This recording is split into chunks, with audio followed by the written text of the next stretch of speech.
अस्सलाम वालेकुम everyone, welcome back. उम्मीद है आप सारे ठीक ठाक होंगे। सॉरी, मैं बस वॉल्यूम चेक कर रहा था ऊपर। ओके, थोड़ी सी सर्दी बढ़ गई है तो मैंने कहा स्वेटर पहन लेते हैं। और देखिए मौसम किस तरह से तब्दील होता है पता भी नहीं चलता। यही अ, अ, थोड़ा सा ना रिवर्ट बैक करें क्लाइमेट चेंज के ऊपर। मैं आपको कहता होता था ना, अपने वालिदैन से पूछिएगा कि उनके ज़माने में स्वेटर कब पहनने की ज़रूरत पड़ती थी, तो वो आपको बेसाख्ता कहेंगे कि हम सितंबर के महीने में या मिड सितंबर में ही स्वेटर्स पहन लिया करते थे। आज देखें नवंबर की तकरीबन 12 एक कौन सी तारीख है नवंबर की, आज 15 तारीख है। और आज पहला दिन है कि मुझे स्वेटर पहनने की ज़रूरत महसूस हुई। बहरहाल हम पिछले जो वीडियो है तब तक हम लोग वाटर से रिलेटेड जो पोल्यूशन का पोर्शन हम लोगों ने कवर करना था इस कोर्स के अंदर, उसको कवर कर चुके हैं। ठीक है, तो वाटर रिलेटेड जो पोल्यूशन के कंपोनेंट्स हैं उनको हमने कवर कर लिया, जो कि इंपॉर्टेंट हैं, जो कि इनकी प्रोबेबिलिटी सबसे ज़्यादा है आने की। अब हम आएंगे एयर पोल्यूशन की तरफ। और एयर पोल्यूशन का एक मैं जनरल ओवरव्यू आपको दूंगा सबसे पहले इस प्रेजेंटेशन के अंदर।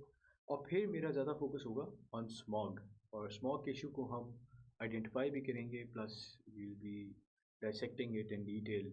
सो without any further ado let's start with air pollution. Introduction देख लीजिए कि death is in the air. ठीक है, and it is absolutely correct and I tell you how. So सबसे पहले एयर पोल्यूशन क्या होती है? According to World Health Organization, air pollution is officially classified as a carcinogen and labeled a leading environmental cause of cancer deaths. Carcinogen क्या होता है? Carcinogen is basically something that is related with cancer. ठीक है, cancer causing substance को usually carcinogen का jargon लेके इस्तेमाल किया जाता है। So air pollution एक ऐसा अलमिया है जिसकी वजह से दुनिया भर में इस वक्त जो लंग कैंसर है उसकी तादाद में बतदरीज हमें इजाफा देखने को मिल रहा है, यानी एक्सपोनेंशियल राइज हमें देखने को मिल रहा है। ठीक है, इसमें भी कुछ आपकी मेजर पोल्यूटेंट्स हैं जिनके बारे में मैं जिक्र करना ज़रूरी समझता हूँ। वो कौन कौन से हैं? आपका जो सबसे मोस्ट रिकरिंग पोल्यूटेंट है air pollutant, that is PM2.5। ठीक है, फिर उसके बाद आपका PM10 आता है, फिर आपका ग्रेन ऑफ सैंड आता है। ठीक है, यानी आपकी मिट्टी जो है जो कि हवा के अंदर मुहल्लक है, उसके ऊपर भी बात की जा रही होती है। ठीक है, वो भी एक पोल्यूटेंट है, एयर पोल्यूटेंट है। अच्छा, ये पीएम का मतलब यहाँ पे मैं थोड़ा सा आपको बता दूँ कि व्हाट इज़ पीएम, और उसके बाद हम आगे साथ साथ बढ़ते हैं। ठीक है, सो उसके लिए एक एक एक आप कह लें कंपैरिजन करना ज़रूरी है विद समथिंग, राइट? तो हमारा कंपैरिजन है आपका बाल, जो ये सर का बाल है ना, उसके साथ कंपेयर करके मैं आपको बताऊँगा। अब सर का बाल कितना बारीक होता है, वी ऑल नो दैट। हम उसको उसके उसके डायमीटर को भी हम अगर देखना चाहें तो नहीं देख सकते खुद अपनी एक आंख से, राइट? ह्यूमन हेयर जो है उसकी जो उसका जो डायमीटर है दैट इज़ 70 माइक्रोमीटर वाइड। ठीक है, 70 माइक्रोमीटर। माइक्रोमीटर जो है अब उसके अंदर मैं नहीं जाता, बहरहाल माइक्रोमीटर इज़ वेरी स्मॉल। ठीक है, 70 माइक्रोमीटर वाइड आपका ह्यूमन हेयर है। उसके कंपैरिजन में अगर देखा जाए, ग्रेन ऑफ सैंड यानी मिट्टी का जो ज़रा है वो आपके बाल से भी पतला होता है, और वो होता है 50 माइक्रोमीटर्स वाइड। ठीक हो गया। PM10 जो है, PM क्या होता है? सबसे पहले PM होता है पर्टिकुलेट मैटर। पर्टिकुलेट मैटर मैं लिख देता हूँ यहाँ पे गंदी राइटिंग में अपनी, जो कि मुझे भी समझ नहीं आ रही, बट बहरहाल पर्टिकुलेट मैटर आप लोग प्लीज़ सर्च आउट कर लीजिएगा। सो ग्रेन ऑफ सैंड आपका 50 माइक्रोमीटर तक है। पर्टिकुलेट मैटर 10, यानी 10 का मतलब है 10 स्पेसिफाई करता है उसकी क्या डायमीटर है, and that is 10 micrometres. Alright, 10 micrometres उसका डाया है। So less than 10 micrometer wide. जो 10 माइक्रोमीटर या उससे भी कम होता है उसको हम कहते हैं PM10। सबसे रिकरेंट जो पोल्यूटेंट है that is PM2.5 and that is less than 2.5 micrometre, यानी 2.5 या उससे भी कम। सो अगर मैं बाल को देखूँ ना, तो बाल के लिहाज से अगर एक बाल है ना, उसका इतना पोर्शन PM2.5 होगा गालिबन। आगे स्मॉग भी मैं आपको ज़रा एक इसकी बेटर पिक्चर दिखाऊंगा जब मैं स्मॉग वाला बताऊंगा, but just for your understanding हम किसकी बात कर रहे हैं। इम्पैक्ट क्या है एयर पोल्यूशन का दुनिया के अंदर इस वक्त अगर देखा जाए तो?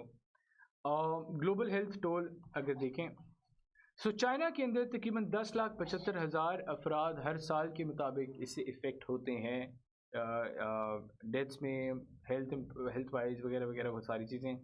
इंडिया में 10,34,000 आबादियाँ भी तो इधर की बहुत ज़्यादा हैं, इसकी तकरीबन 1.4 है, इसकी 1.3 बिलियन है।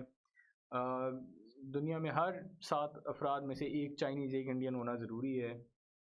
हमारे यहाँ 1,25,000 22 करोड़ के लिहाज से। यूनाइटेड स्टेट्स ऑफ अमेरिका में 9,30,000। ग्लोबली अगर देखा जाए 4.1 मिलियन 41 लाख लोग इफ़ेक्ट होते हैं एयर पोल्यूशन से हर साल। इसका ये ग्लोबल हेल्थ टोल है। और अगर इसी तरह इकोनॉमिक टोल की बात करें थोड़ा सा, so $3.3 trillion, $3.3 trillion, और it is almost equivalent to 4.4% of the GDP. ठीक है, अगर ये हम बात करें मोर्टेलिटी और मोबिलिटी रेट के लिहाज से, ठीक है जी। 3.3 ट्रिलियन डॉलर्स, अगर ट्रिलियन डॉलर्स का अंदाज़ा नहीं हो रहा तो आप यहाँ से हिसाब लगा लें कि पाकिस्तान में जो है शोर मच गया था कि CPEC आ रहा है, और CPEC is started off with only $62 billion, right. कहाँ $62 बिलियन, कहाँ $3.3 ट्रिलियन। एक कंपैरिजन लगा लीजिए, आपको अंदाज़ा हो जाएगा मैग्नीट्यूड का कि 3.3 ट्रिलियन का क्या मैग्नीट्यूड है। And then you will understand कि global health toll because of air pollution क्या है। ठीक है, सो ये आप थोड़ा सा खुद अपने एंड पे करें।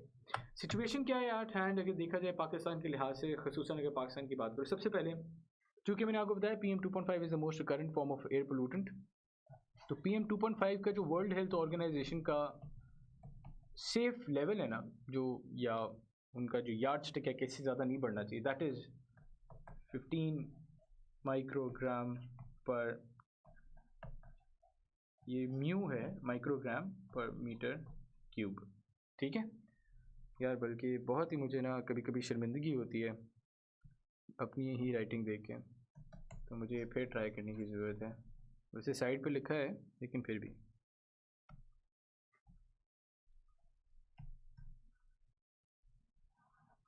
बे यार,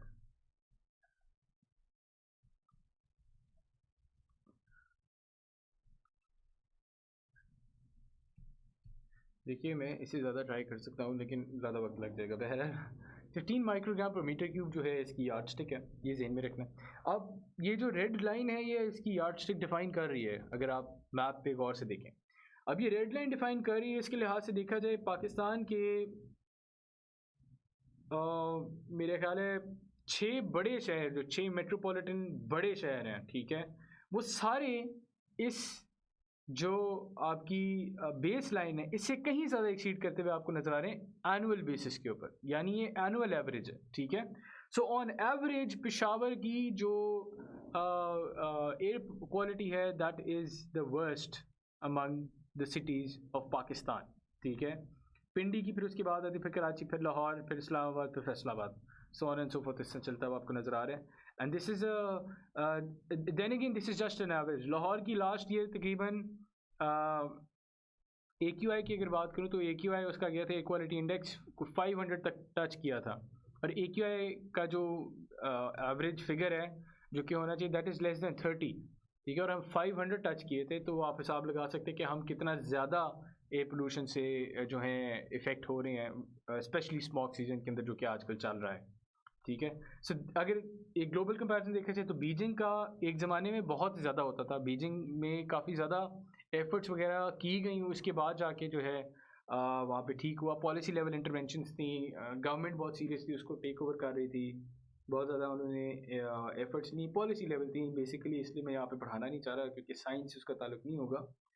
तो वो उन्होंने अंडरटेक की, और उसके बाद जाके हम देखते हैं कि बीजिंग के अंदर खसूसन बेतहाशा जो है कमी देखने को मिलती है when it comes to air pollution. इसी तरह दिल्ली जो है वो इस वक्त टॉप करते हैं, अभी भी दिल्ली जो है it is the worst polluted city when it comes to air pollution. So here is the situation that is at hand.